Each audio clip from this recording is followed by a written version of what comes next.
Mercredi 8 septembre, Grande Mosquée de Paris. Les fidèles sortent de la salle de prière, mais dans le cabinet du recteur, une réunion au sommet va commencer.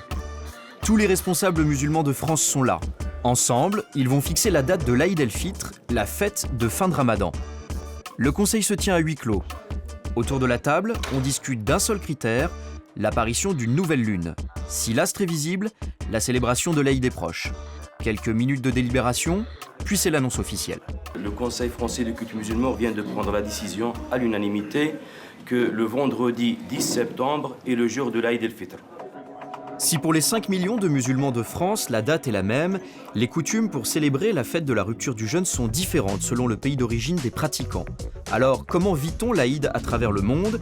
C'est ce que nous avons voulu savoir en suivant à Paris des Algériens, des Indonésiens et des Sénégalais. Bonjour. Bonjour. Bonne fête. Hein. Bonne fête. Merci. Il est 8 heures. Comme à chaque grande occasion du calendrier musulman, la fête commence par une prière. Voici Medjahed Ouzlifi. Il est d'origine algérienne, non-voyant, et c'est donc son père qui l'accompagne à la mosquée du Blanc-Ménil. C'est là qu'il réside. Cette prière de l'Aïd, c'est pour vraiment marquer le coup. Et c'est surtout très très religieux et c'est vraiment quelque chose de très important pour les musulmans.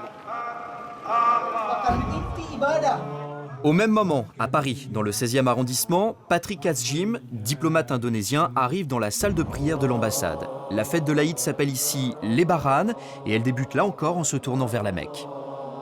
Ce sont des louanges envers le Dieu Tout-Puissant.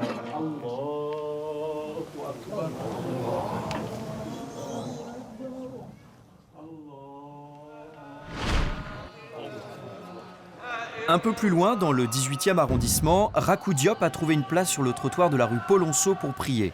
C'est jour de grande affluence à la mosquée Al-Fat, mais impossible pour ce Sénégalais de 36 ans de louper la prière de la Korité, le nom de l'Aïd au Sénégal.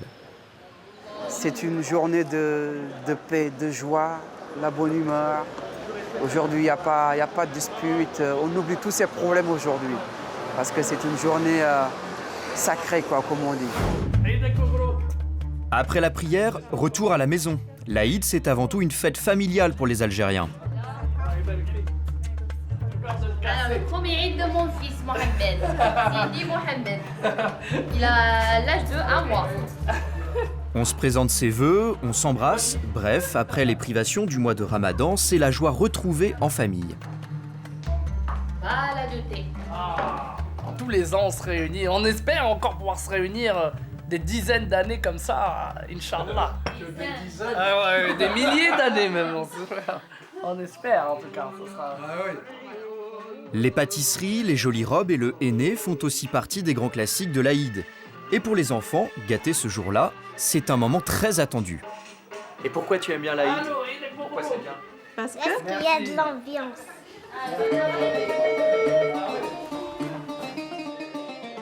Première sonnerie de téléphone et premier appel en provenance d'Algérie. L'Aïd, c'est vraiment un moment à part où les liens de la famille se resserrent. C'est sûr, aujourd'hui, entre Paris et Alger, la ligne chauffe. Ça y est, tu vois, là, c'est vraiment le moment où tout le monde appelle, c'est des coups de fil, ça y va de partout, là. Et chacun appelle ses proches. C'est ce jour-là où le téléphone marche beaucoup, en tout cas. Dans le 15e arrondissement de Paris, nous retrouvons Patrick et sa famille. En cuisine, les femmes préparent un plat traditionnel indonésien. C'est la crevette avec de pommes de terre et piment. À l'origine, c'est le plat sumatranais, mais ça devient un plat national pour les fêtes, comme la fête de Aïd el-Fitri. Le plat sera servi tout à l'heure à l'ambassade d'Indonésie, mais avant cela, parents et enfants se réunissent pour un temps fort qui a lieu une seule fois par an, le jour de Lebaran. Maaf lahir batin, maaf kesalahan Patrick selama ini dilakukan. Sama-sama Patrick, Mami banyak salahnya, maafkan Ayah Patin di hari Lebaran. En s'inclinant devant sa mère, Patrick espère qu'il sera pardonné pour tous les péchés qu'il aurait pu commettre. La fête de l'Aïd est aussi appelée fête du pardon par les musulmans et chez les Indonésiens, cette cérémonie, c'est le Sungkeman.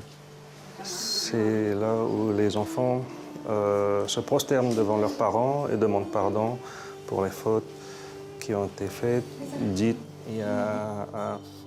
Un à un, les plus jeunes vont ainsi s'agenouiller devant les plus anciens, s'excuser et écouter leurs conseils. Tu n'es plus une enfant de ma maternelle, tu es la plus grande, tu donnes un bon exemple. Ta sœur et ton frère, d'accord? Direction la Plaine Saint-Denis, porte de la Chapelle. Ici, c'est l'effervescence. Rakou règle les derniers détails de la grande soirée qu'il organise pour fêter la Korité, l'Aïd en langue wolof. Pour l'occasion, il a fait venir des musiciens du Sénégal. Ce soir, plus de 500 personnes vont venir danser sur du gros son de Dakar. On a envie de se libérer en fait. On se dit voilà, pendant un mois, c'était le Coran, c'était les prières toute la nuit. Donc là, on s'est dit, quand même, pourquoi pas ne pas se faire plaisir. Entre-temps, Medjahed a rejoint le quartier de Belleville à Paris. Comme tous les jours, il se rend à Radio France Maghreb où il anime une émission. Et pour la fête de l'Aïd, Medjahed a décidé d'ouvrir l'antenne aux auditeurs. Ils vont pouvoir transmettre en direct leurs vœux à tous leurs proches, en France, mais aussi en Algérie. Salam alaikum. Salam alaikum, comment va? Allah yibarak fik. À qui voulez-vous passer un petit bonjour? À toute ma famille en Algérie, la famille Slimani. Pendant plus de 5 heures, Medjahed sera au micro. C'est donc à la radio avec les auditeurs qu'il poursuivra sa journée de l'Aïd. Côté indonésien, l'heure est à présent à la détente. Comme la famille Azjim, tous les invités ont préparé des plats typiques du pays. Une réception loin du protocole habituel de l'ambassade pour conclure cette journée de fête.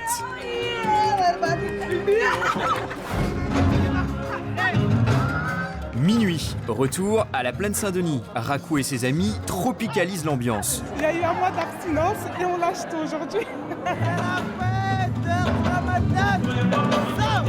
Oubliez les contraintes du ramadan, ce soir, une seule priorité, l'éclate. C'est comme si on était au Sénégal à Dakar, quoi. Voilà, la fête, elle est très belle et c'est magnifique, il n'y a rien à dire.